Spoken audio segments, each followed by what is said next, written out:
All the Christmases of my childhood were deeply involved with the doings of the Eldridge Community Methodist Church in Eldridge, North Dakota. And all but one of them now, 2 decades later, are blended together in my memory.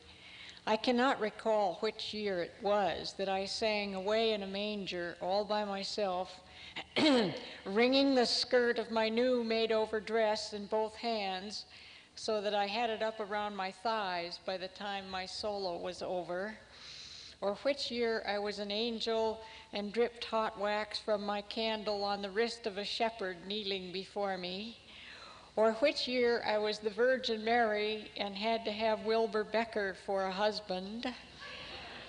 But I remember the year I was the Christmas elf, because we did things so differently that time, under the direction of Miss Ellen Kretschmer of New York City. I haven't really thought about her in years, and I wonder if she, wherever she is, thinks about Eldridge as Christmas comes around. She was the new primary school teacher in 1934, the year that I was in the 2nd grade.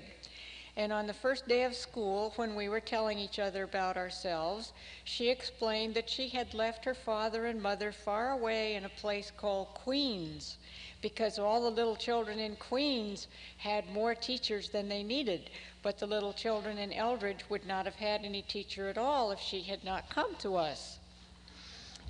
I suppose Miss Kretschmer arrived in Eldridge the way any other stranger did, aboard the Northern Pacific passenger train, which hissed to a resentful pause once a month or so, discharged a passenger or two, and rushed off again into the hypnotic distance. There was little of Eldridge that she could not see from the depot platform. The most impressive part of the skyline, for those whose skylines must go up and down to be impressive, was Rex Bear's grain elevator, which rose 100 feet above the thousands of acres that fed it and looked out hungrily upon them like a god waiting for the autumn sacrifice. The only building of consequence not visible from the depot was the Eldridge Community Methodist Church, the hub of Eldridge. But that deficiency was more than compensated for since Miss Kretschmer went to live at my great-aunt's house, which was just across the road from the church. Every day, Miss Kretschmer could look out of her bedroom window at the splintered wooden sidewalk in front of the church, the dying tree in the parched yard, the pointed yellow windows and scaling clapboards of the facade, and the squat steeple with its ragged shingles wilting in the sun. Even after I had fallen in love with Miss Kretschmer, as we all did, it took me a while not to be nervous around somebody who smiled so much. The other grown-ups I knew didn't seem to have much reason to smile. She was very young, but I didn't know that then. I knew only that she was as splendid as one would expect a person from a place called Queens to be. Her shoes were shiny and high-heeled, her skirts were many-tiered, and her coat had fur on the collar. But her most remarkable raiment was her own vitality. Her mouth and cheeks were red, and her hair was thick and black. Compared to her, every other grown-up I knew seemed all the same color, like a wheat field. The remarks I overheard about her scarcely registered in my mind. I had already accepted the fact that adults were almost certain to be disgruntled about anything that was important to children. There were people who said she ought to be got rid of right away for telling us stories about other parts of the world, mostly New York. But the major complaint was that she never went to church. That was especially galling to my great-aunt, who was proud of her strategic location and had never boarded a teacher before who had failed to take advantage of it. She doesn't have an excuse in the world, my great-aunt would say. Here she is, right across the street from it. Miss Kretschmer was definitely breaking a precedent by neglecting to put in at least a token attendance. The minister, being the best educated man in town, was traditionally elected to be head of the school board, and the separation of church and state did not exist in Eldridge. Thus it was that Reverend Adams's wife came plowing across the street through a late October snowstorm to have coffee with my great-aunt one afternoon, and between them they decided that the best way to draw Miss Kretschmer into the church was to give her some responsibility so she would feel that she belonged. The most natural thing to do was to put her in charge of the primary department's annual Christmas program. And by the time she got home from school, the two ladies were so excited about it that they went out to greet her as she stood on the back porch brushing the snow from her overshoes. She had hardly finished setting the overshoes on a newspaper near the stove to dry, drawn off her leather mittens, and shaken the snowflakes from her coat before she was committed to the church. It was settled that she would practice with us in the basement of the church on Sunday mornings while the service went on upstairs. That way, Miss Kretschmer would be seen at church, and no child whose parents were not in church would get a chance to be in the Christmas program. Miss Kretschmer sent off to New York for a Christmas play.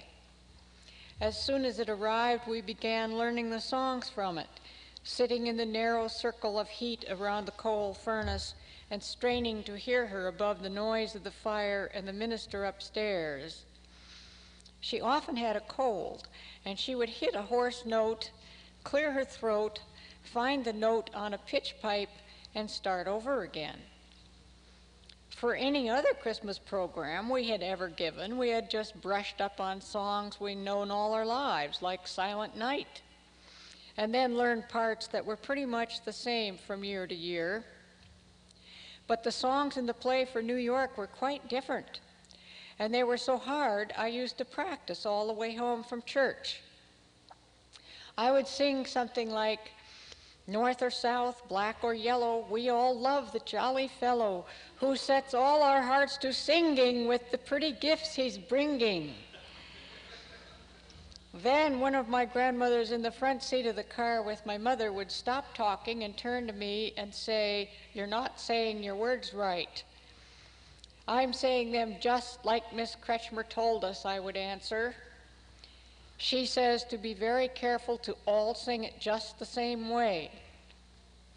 But why were we singing about north and south and black and yellow anyway? Because, I explained, the name of the play was Christmas Over All the Earth. "Well, I swan," said my mother's mother. "Does that sound like a church program to you, Ida?" "No, it don't," said my father's mother. "Somebody ought to just look in at what that girl's doing down there in that basement." But nobody did look in on what was going on in the basement because anybody who would have had any authority did not want to get involved with helping to put on the Christmas program. Everybody realized too late that there was to be no second-grade Madonna cradling a heavily swaddled doll, no third-grade Joseph pleading with an innkeeper, no nursery chorus of angels entangling themselves in each other's tinsel-edged wings, no shepherds wearing their older brothers' bathrobes and mumbling a poem in unison while a teacher in the front pew hissed at them to look at the star. We had learned all the songs, we had taken home patterns for costumes, and our mothers had already begun struggling with grass skirts and white bonnets like the one on the old Dutch cleanser can. One could not fully appreciate the magnitude of Miss Kretschmer's error without knowing that only 3 important things happened in Eldridge every year, and that they always happened a certain way. There were May Day, the 4th of July, and Christmas Eve at the church. Important as the first 2 were, they were mightily overshadowed by the third. Everybody in town and all of the farmers for a considerable distance around came to this Christmas Eve service. There were even quite a few Russian Seventh-day Adventists whose garlicky presence in our church and clamorous grabbing after the gifts were annoying proofs of their lack of pride. The Christmas program had been the same as far back as anyone could remember. The minister read the first 17 verses of the second chapter of the Gospel according to St. Luke. The congregation sang carols and watched the Sunday school pupils perform a version of the Nativity. And then the minister appeared in a Santa Claus suit and passed out popcorn balls and red net stockings filled with peanuts and hard candy and an orange at the toe that was the only orange a number of us would see during that year. Then Miss Kretschmer committed an additional sacrilege by importing Neva and Ivan Koslov, Russian and Seventh-day Adventists, to be the little Spanish children. Miss Kretschmer explained to the members of the cast that we were short-handed, and besides, the Koslovs looked more Spanish than any of the rest of us. A stunned incredulity was the only thing that prevented some kind of explosion. 2 days before Christmas, my mother left me in my great-aunt's kitchen while she bought groceries, and I tried not to hope too much. Perhaps some other things I had brought to her attention. I thought my great-aunt's kitchen was about the most wonderful place on earth. It was almost as big as our whole house, with its many windows and its high ceilings and cupboards all the way up the walls. And now all the rooms in the tall house were filled with the Christmas perfumes of fruit, candy, greens from Minnesota, and pink dummy syrup boiling in the kitchen. As the Ladies' Aid members arrived, they were put to work making popcorn balls and wrapping them in wax paper or scooping peanuts out of a rustly gunny sack and dropping them into the mesh stockings with the oranges in the toes. I was so bemused by the rare gaiety in the room that I kept forgetting it was my job to answer the door. Mrs. Jennings was irked at me at having to knock 3 times, and she swept past me. She glared up the stairs and called over her shoulder into the kitchen, "Is that girl here now?" "No," my aunt shouted back over the din. "She's over practicing all her dancers today with the piano." "Well," said Mrs. Jennings, stamping into the kitchen, "did I ever tell you, Elsie, that May ain't even going to have a word to speak this year? Not one word. Last year, she said a 4-line poem, and she was only 5. This year, that girl told her she thought May would make a good Dutch girl for a pantomime, and all May is going to do is clump around the stage in some wooden shoes this girl dug up somewhere and set 'em out for St. Nick. And so I'm supposed to learn her to look shy and hopeful instead of learning her a poem. What kind of a program is this when half the kids don't say a piece by themselves? Last year, all the kids 5 and over said something. Before anybody could act sympathetically indignant, Mrs. Halstead burst out, "Well, you know what I have to do. I have to paint Carl's face yellow with some stuff that girl give me so he'll look like a Chinaman. What do you think of that? Painting a boy's face all up on Christmas Eve. I thought it was going to be Carl's turn to be Joseph this year. I tell you, I'm just so mad about it, I just don't care whether he's in the program or not." On Christmas Eve, I held the box with my costume in it on my knees as we drove into town, so I could bend down and listen to the bells jingling through the green and red folds. I sneaked into the Sunday school side of the church, which was reserved for the participants. The girls were changing their clothes behind one of the screens we used for separating the Sunday school classes, and the boys were behind the other. The boys kept running past the girls' screen and snatching off the dresses and petticoats draped over the top of it. The girls kept screaming, and Miss Kretschmer kept shouting, "Boys, boys!" She was perspiring so much that some pimples showed through the red of her cheeks. None of the grown-ups had come to help, and Miss Kretschmer was trying to do all the dressing and the lining up by herself.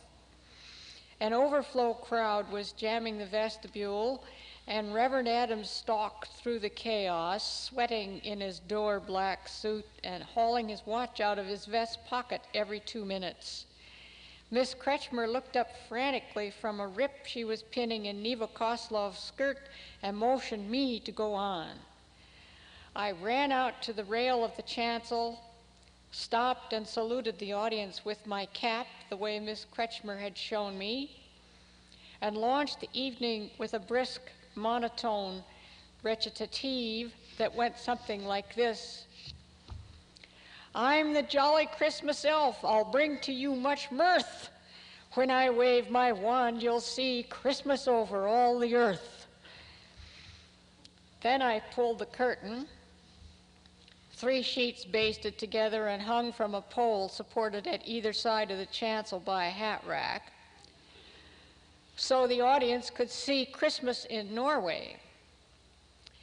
Back and forth I went with the curtain and my frenetic verses, while Christmas lumbered over the earth.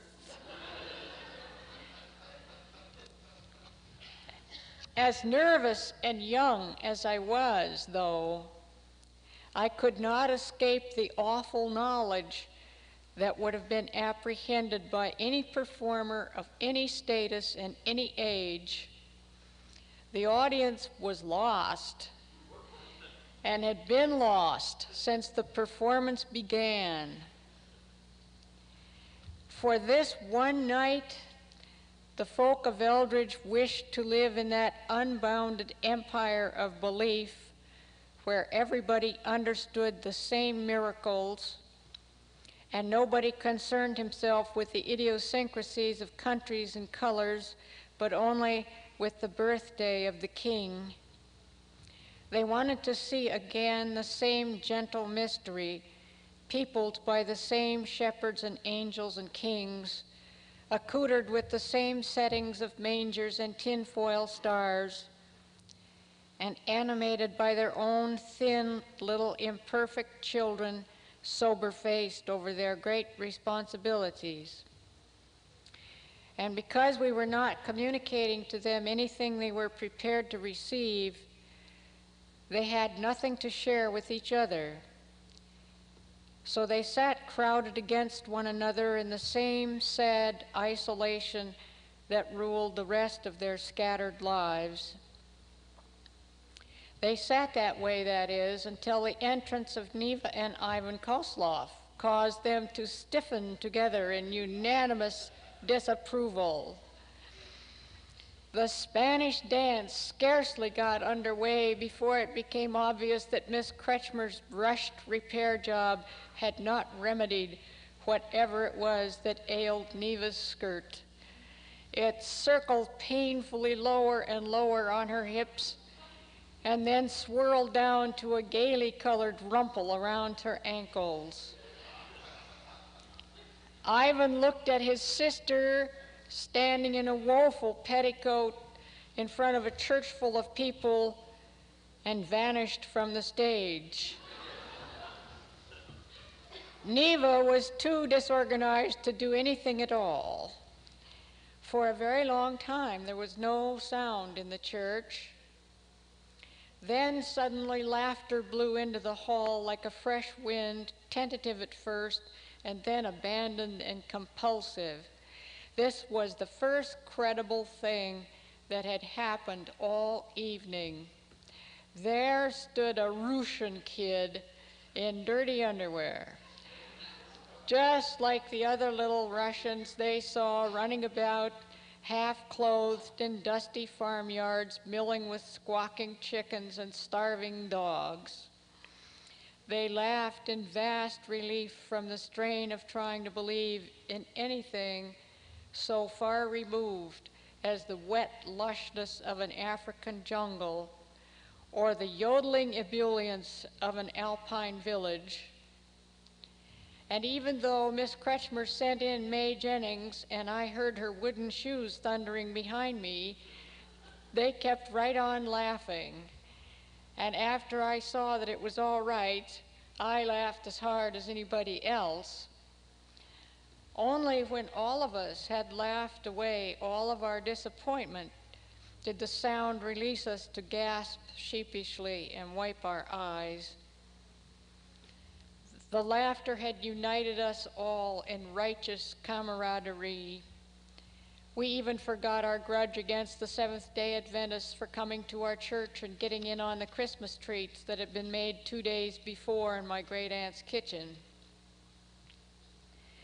Miss Kretschmer must have left shortly after Reverend Adams came out in his Santa Claus suit, shaking some sleigh bells and yelling, "Ha, ha, ha," as he handed out the presents. At any rate, I didn't notice her in the vestibule as we passed into the bitter night, where we paused, shivering, to point out to each other the star of the King of Love, hanging over Eldridge, just the way it had once hung over that other little town in Israel.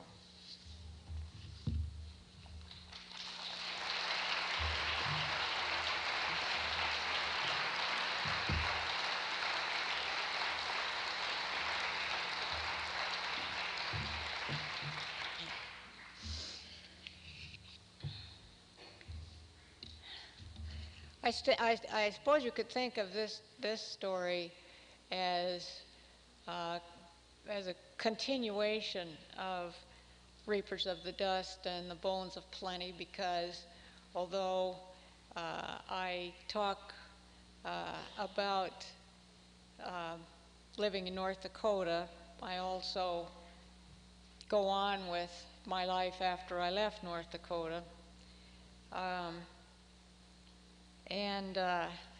I guess I'd say this one other thing. I was very happy when I came up with the metaphor in this story. And you don't just decide you're going to write a story and then this is what is going to be the commanding metaphor of it. It doesn't work that way. You start working on something and all of a sudden you realize that that's what's happening, if you're lucky, that is. And it's a wonderful feeling when it happens. This story is about a lot of things, but it's, I guess, one of the main things it's about is the difficulty of getting hold of another person's life. And it's really interesting to think that really we can't even get hold of our own mother's lives, and they're the people that are, in the case of most of us, the closest to us of any other human being, certainly genetically, probably the closest, and yet you can't get hold of another human life. It's like water. It slips through your fingers, and it changes shape as you look at it. It can change from liquid to ice to fog,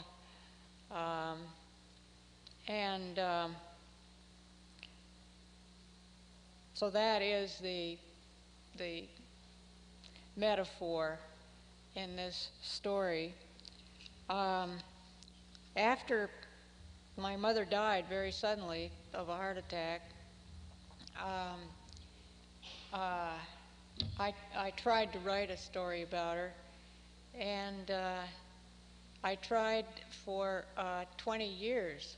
She died when she was just the age I am now, 63, and I was 35 when she died.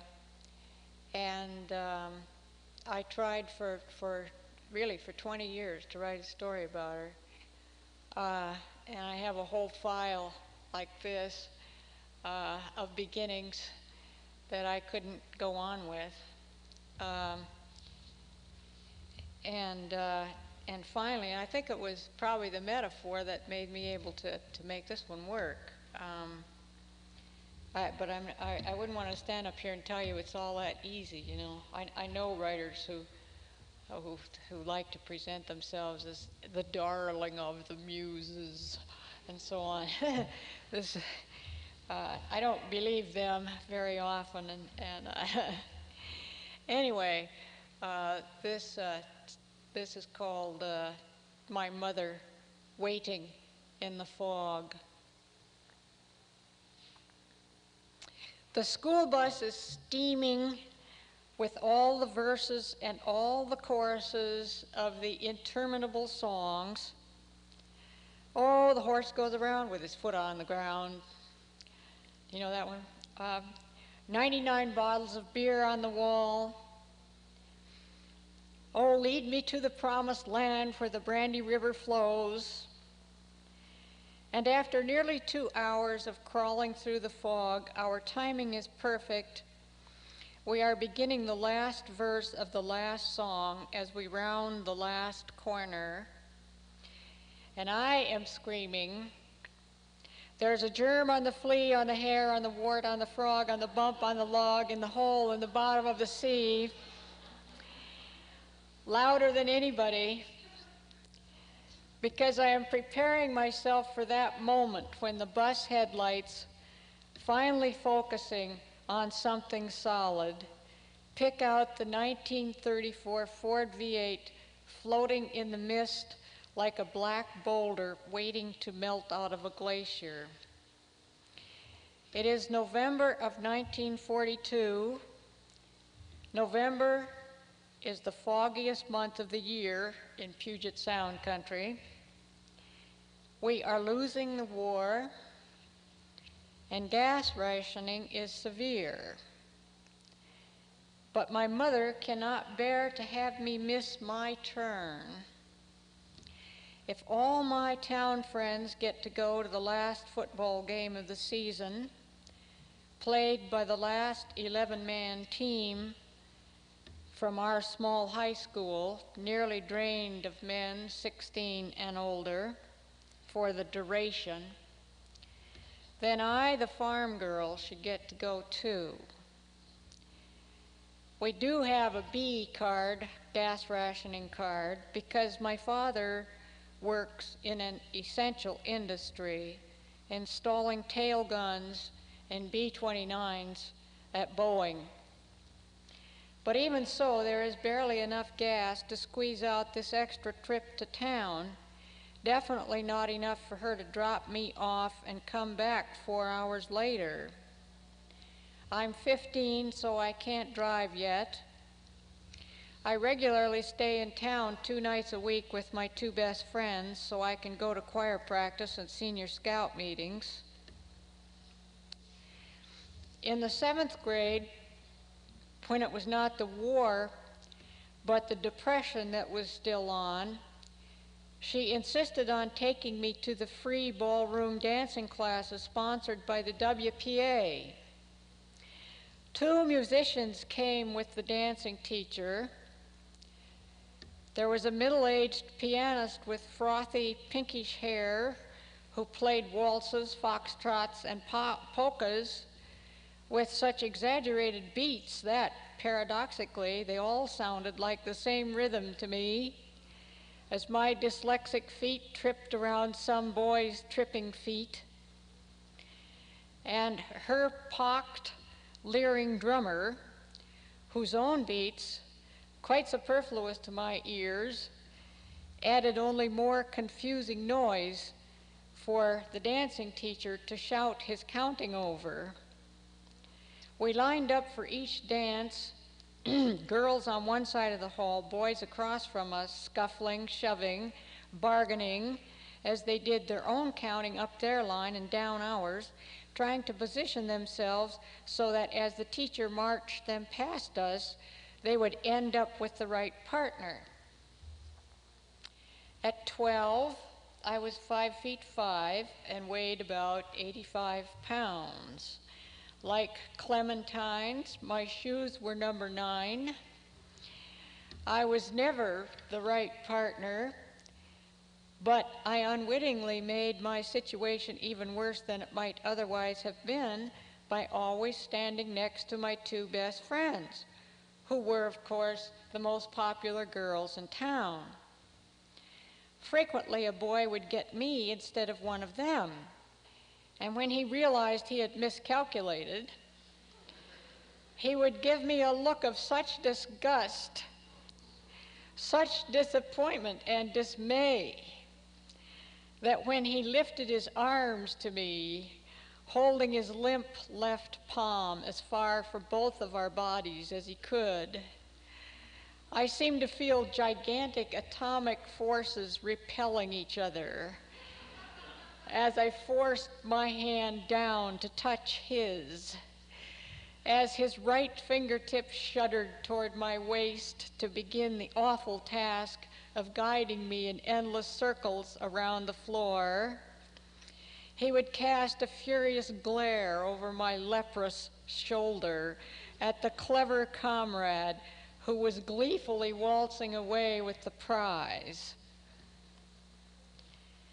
For this, my mother sat wrapped in blankets parked across the street from the saloon below the dance hall, while the cold winter rain poured around the solitary black car. Her father, whom she adored, had forbidden her to dance because he was convinced that dancing tempted strong male instincts beyond the control of weak male will. But since dancing was about the only way young folks got together when my mother was in her teens, she missed out on what always seemed to her in retrospect the essential experience at the irretrievable moment. Instead, she escaped the isolation of the prairie farm by going to college at 16 and, when she was a senior at 20, saying no to the man she would think of for most of the rest of her life as the one who would have been the right one. But she had felt herself too young and inexperienced then, and so, 5 years later, she said yes to the wrong one. She wanted to make sure I would be prepared to recognize the right one when he came along for me, and the WPA dancing class seemed a logical place to begin. I now see that this terrible eagerness that I should do all the things all the town kids did at the one crucial moment in my life, no matter what the cost to her, was probably no weightier than similar burdens I have laid on my own children in my determination that they will get their proper turn at living. My first clear memory of trying to understand what constitutes one's proper turn is of a 4th of July when I was 4, and we still lived on the drought-stricken North Dakota prairie. My family had taken a rare day off from their losing fight with the dust, and we had gone to a park where I discovered the thrill of flying down a slide. I think I was about the same age as the rest of the sliders, but apparently I was faster than most of them. The minute my heels hit the ground, I was scrambling over the edge of the slide, gunning past whoever had arrived in the rock-hard hollow ahead of me, and clattering up the iron steps for another thrill. My mother, under a tree some distance away, sitting on a blanket with my aunt and my baby sister, called me over. "I'm so glad you're having such a good time, honey, but you will be sure to wait for your turn, won't you?" I went back and stood at the bottom of the steps, and she returned to her conversation with my aunt and their absorption with the baby. I waited a long time, trying to figure out when my turn might come. When my mother glanced my way again and realized that I had not understood, she cried, "Oh, honey, I didn't mean that you should stop sliding. I just meant that you mustn't take somebody else's turn." Having lived my 4 years in the center of a square mile populated solely by our family of 4, I had no conception of lining up. And even though my mother understood my isolation much better than I did myself, apparently her years of teaching grade school had caused her to assume that I knew what a turn was. Once I grasped that all I had to do to be a good girl was to make sure that I never got ahead of whoever was supposed to be ahead of me, I went on having a wonderful time. But it's often been harder since then to know exactly when I ought to be taking my turn and what I have a right to. Occasionally, I even wonder if I have that right she sacrificed so much to try to secure for me, the right to run ahead of her in the pursuit of happiness. My apprehension of myself seems scarcely to have changed in half a century. Sometimes I feel exactly as I felt that day, standing at the bottom of the stairs to heaven while ecstatic souls go flying past me as I wait. I am beginning to realize at 55 that I see the shape of my life in turns. It was my turn for this transcendental moment or that catastrophic one. If it was my turn to be a cruelly poor farmer's child growing up in the Great Depression, it was also my turn to have a mother with an exquisite eye for serendipities. There was that late winter morning when she came into the room where I slept with my 2-year-old sister and woke me quietly, shushing me as she led me over the icy floor and into the kitchen to see the wondrous sight before the wind returned and blew it away. It had snowed heavily in the night, but for some reason it was not yet swept into dirty, hard drifts rippled with black dust. Instead, the snow looked the way it always looks on Christmas cards, pure and fluffy, spread over everything with cosmic even justice. "Look, you've never seen snowcaps before." Sure enough, every fence post around the kitchen garden wore a tall elf's cap glistening in the peach prairie dawn. While she stoked coal in the Monarch range, put on the oatmeal, dissolved the yeast for the day's batch of bread, I studied each post, making sure I gave every cap its due, my stomach tight with that delight a child feels when its mother has called it to share a secret of the universe.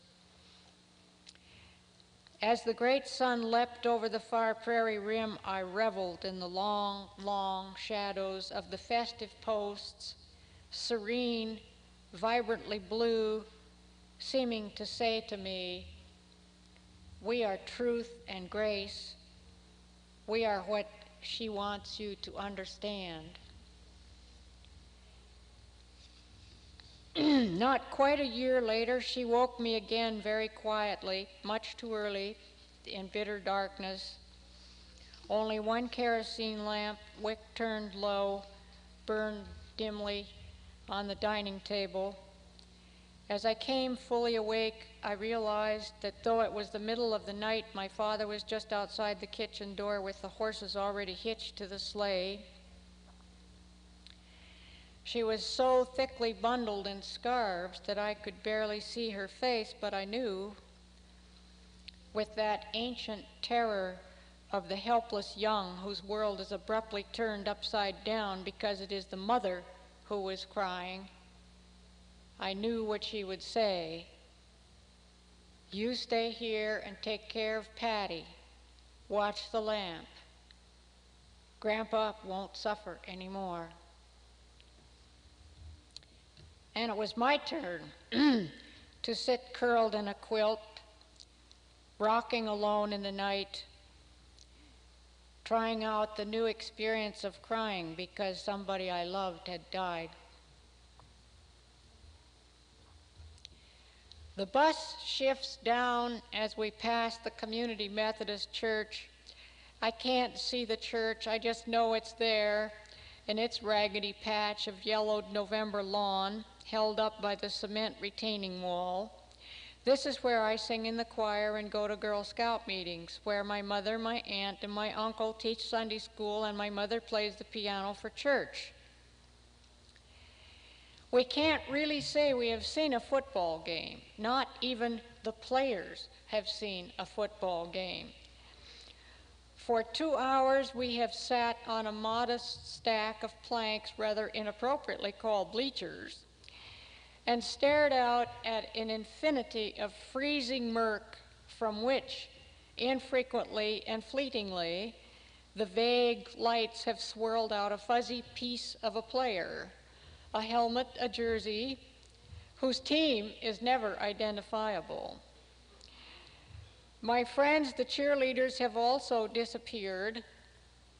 Queens of the high school, their position entitles them to enfold themselves in the blankets of the 3 or 4 players constituting our bench. And whenever the bench warmers think we have managed a first down, my friends materialize with their megaphones and their drooping, soggy permanents, and we cheer hysterically.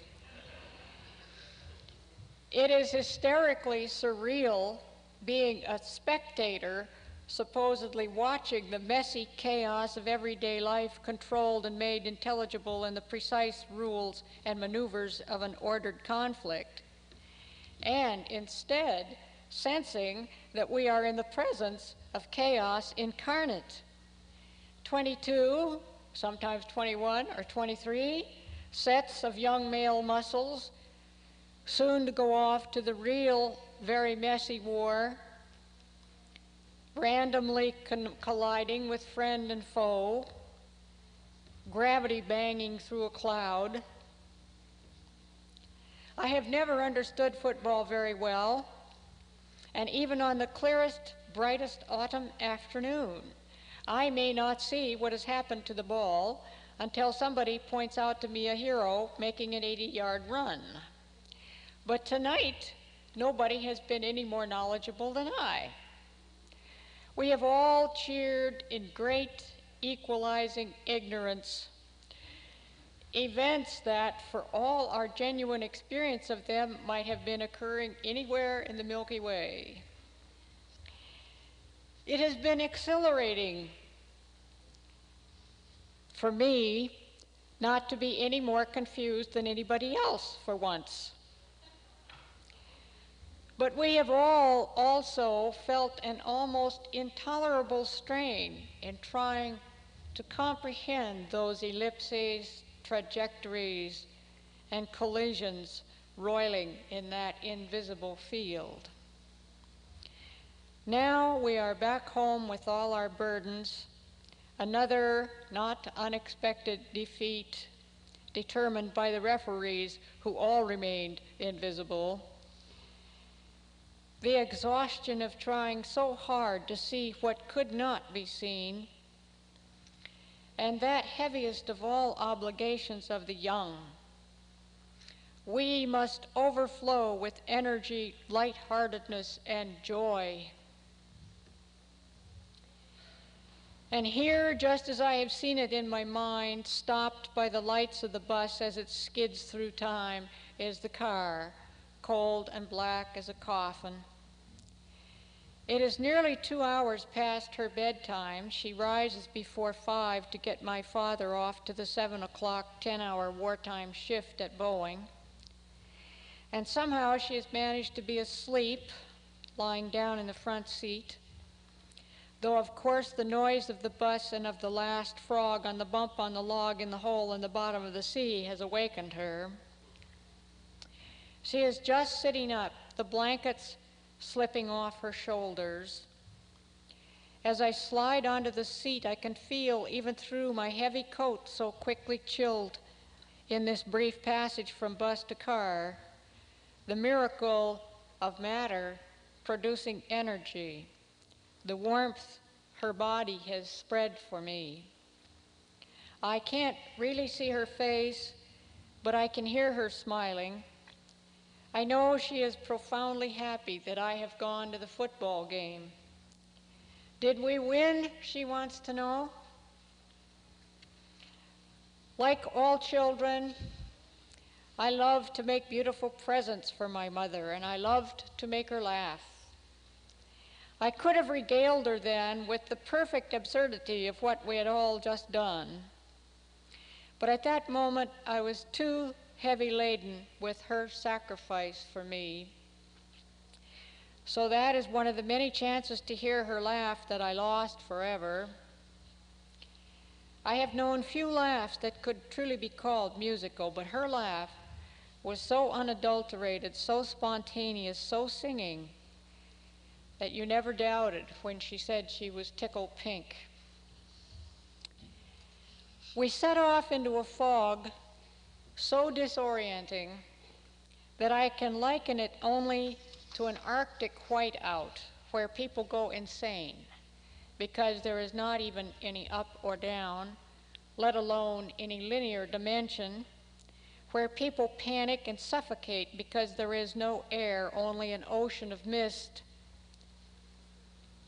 I have traveled to and from the same house in a well-lighted neighborhood for the last 14 years, but only last November I took the wrong turn just 4 blocks from home, and later I nearly missed the freeway ramp I drive every morning. I think we must be accustomed, like birds and animals, to getting our bearings from all sorts of landmarks which we are never conscious of noticing, and when we are, so to speak, totally deprived of our unconscious, we are set totally adrift. On this night, as my mother and I start down the valley road, I hang out my side of the car, fog dripping from my bangs, shining the flashlight on such signs of the gravel road's indefinite edge as I can make out. This is a Bering Sea fog where fishermen sometimes cannot even see their own boots. My mother hangs out her side with her flashlight. The headlights give us nothing but whiteout. We would be better off without them, except that they might make us visible at the last possible instant to another driver crazy enough to be out in this. There was not that night another such driver. We are all right so long as I can identify an edge. If I lose it and my mother thinks she sees one, she brakes and floats us back toward the center. At 5 miles an hour, this little valley goes on forever. Our little river winds forever somewhere. Somewhere mountainsides rise forever into space. How she navigates us home through the billows of this eternal cloud, I do not know. It is as if she loves the stars so much, she always knows where they are. As I grow older, I often find myself wondering if I am where she was at my age. At 55, I keep trying out new ways to comprehend time. I think of how the minerals in my skeleton are made of the dust from a star dying in fire 10 billion years ago, or of how I swam to life in a womb filled with the water that was once a glacier 2 miles thick, lying heavily over all of North Dakota, and before that, a warm inland sea lying lightly, only waist deep, over Nebraska, or perhaps the very liquid that ran in the rivulets of an ichthyosaur's body now runs in mine.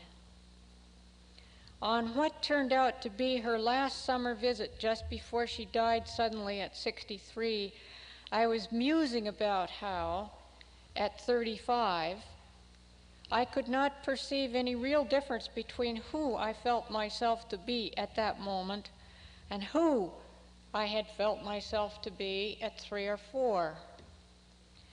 She said it had always been that way for her, too. One day when she was about the age I am now, she was hurrying to get ready for school.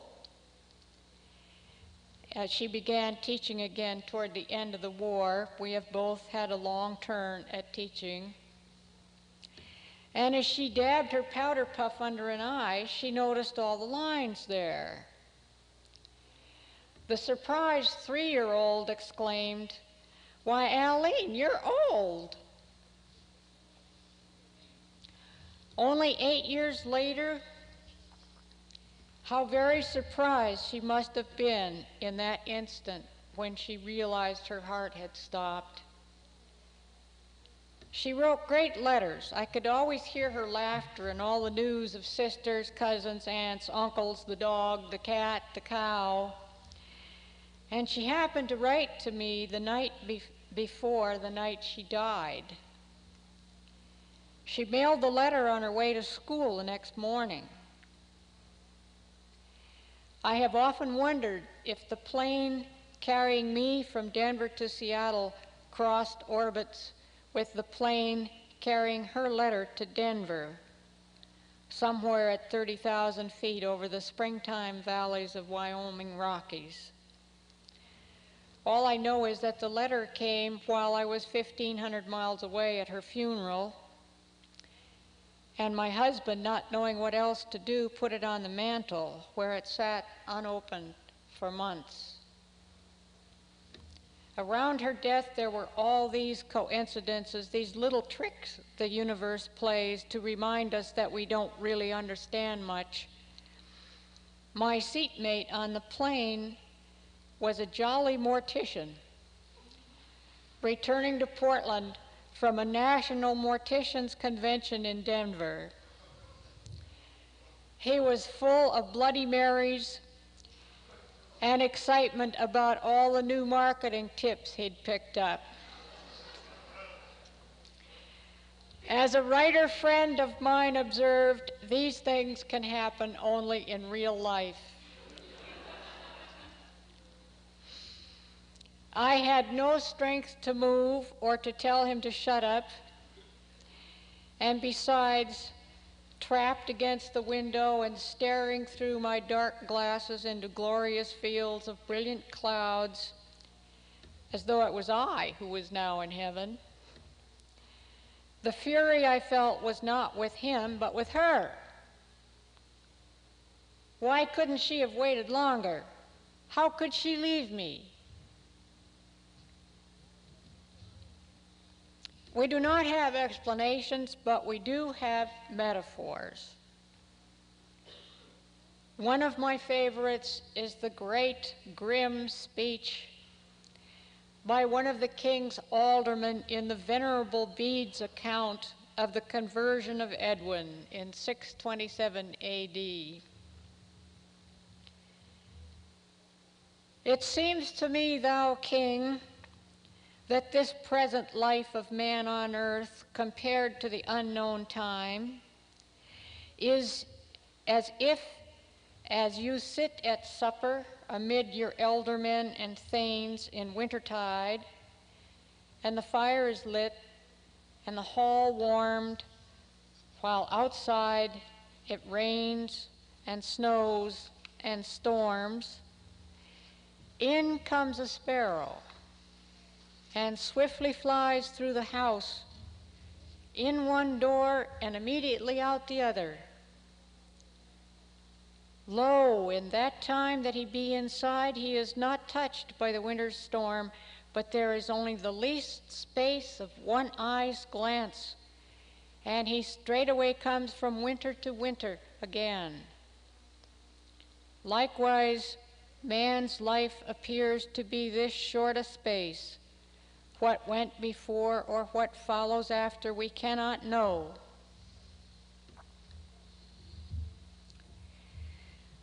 What may be even harder to bear, though, is being so unsure about what happens in that eye's blink within the lighted hall. So many of the most precious things are the ones which seem the most blurred, diffused through one's whole unconscious, like all the landmarks lost in the fog, all the things that never occurs to you while they're around, that you will miss, that you will look for, listen for all of your life. It is impossible to come up with separate, clear memories of a face that has always been there. I can never really see her face unless I look at a photograph. One photograph I would pore over as a child, trying to assimilate that time before I existed in her life, shows her at about 23 when she was teaching school in Michigan. She is wearing an inch-thick white sweater with a high, warm collar against her black hair, standing in the snow, resting her mittened hand on the tops of a pair of snowshoes nearly as tall as she, smiling radiantly at whoever is taking her picture. I have that sweater packed in mothballs in her old trunk downstairs, so I know that day happened. And there are memories not of her face in any given year or at any precise moment which have an inner clarity, like the morning of the snowcaps, when we touched in some realm far beyond the physical particulars of the sleeping face on which the mortician ridiculously placed her glasses. There was her music. Though he never let her dance, my grandfather bought her a piano and always found the money for her lessons, which she continued through college. She could shock wheat in blistering fields for 12 hours and, after feeding us all, sit down and belled out My Little Margie as though she had spent the day at a party. Then she would put me to sleep with an evening concert that would end with James Joyce's favorite song, Just a Song at Twilight. And she never lost her laugh.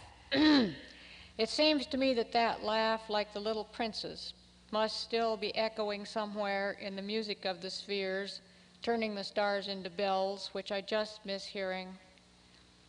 But then, as the little prince tried to teach the pilot, what is essential is invisible to the eye, and no doubt inaudible to the ear as well. So maybe she had a happier turn than I have thought. Sometimes when I walk in a November fog so heavy that there is always 20 or 30 feet in front of me a wall seemingly as impenetrable as a glacier, I will sense a change in the texture ahead, and suddenly, 5 steps later, I will find myself in the presence of a tall, golden cottonwood, gathering light from somewhere, from all that light set loose at the beginning, glowing with that ultimate mystery of the place where matter and energy are one. And I think, perhaps here is my mother waiting for me in the fog.